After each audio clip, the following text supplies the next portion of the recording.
ഞാനങ്ങനെ ശബ്ദം നിലനിർത്താനോ അല്ലെങ്കിൽ ക്രമീകരിക്കാനോ വേണ്ടി ഒന്നും ഒഴിവാക്കുകയോ അല്ലെങ്കിൽ അതുപോലെ മറ്റു കാര്യങ്ങൾ ചെയ്യുകയോ ചെയ്യാറില്ല. ഈവൻ ഗാർഗിൾ പോലും ഞാൻ ചെയ്യാറില്ല.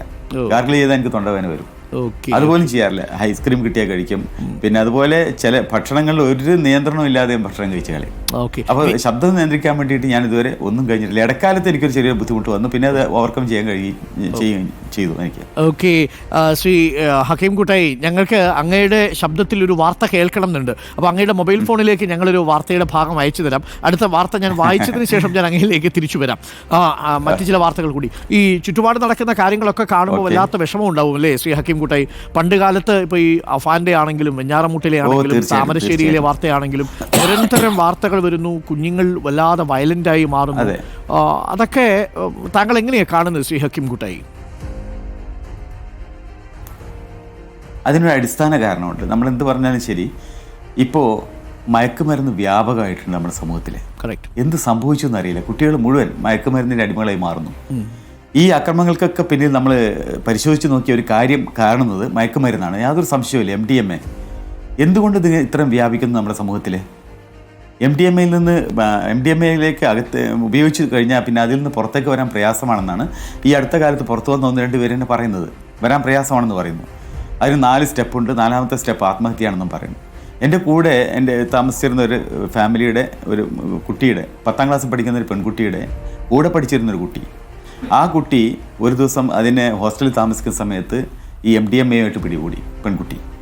പിന്നെ ആ കുട്ടി അച്ഛൻ അവരുടെ വീട്ടിലേക്ക് കൊണ്ടുപോയി ദിവസവും സ്കൂളിൽ ബൈക്കിൽ കൊണ്ടുവിടാൻ തുടങ്ങി. ആ കുട്ടിയും അവസാനം ആത്മഹത്യയിലാണ് അഭയം തേടിയത്.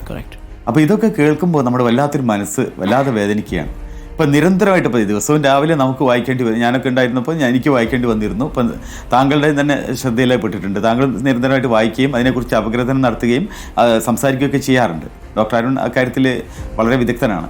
പക്ഷേ അവിടെ ഒരു കാര്യം നമ്മൾ ആലോചിക്കേണ്ട ഒരു കാര്യം, ഇതിനെ ഇല്ലാതെയാക്കാൻ, MDMAയുടെ കൈമാറ്റം ഇല്ലാതാക്കാൻ, അതിൻ്റെ വ്യാപനം ഇല്ലാതാക്കാൻ ഒരു തലത്തിലും ഒരു പ്രവർത്തനം നടക്കുന്നില്ല എന്നുള്ളതാണ് എൻ്റെ വ്യക്തിപരമായ അഭിപ്രായം.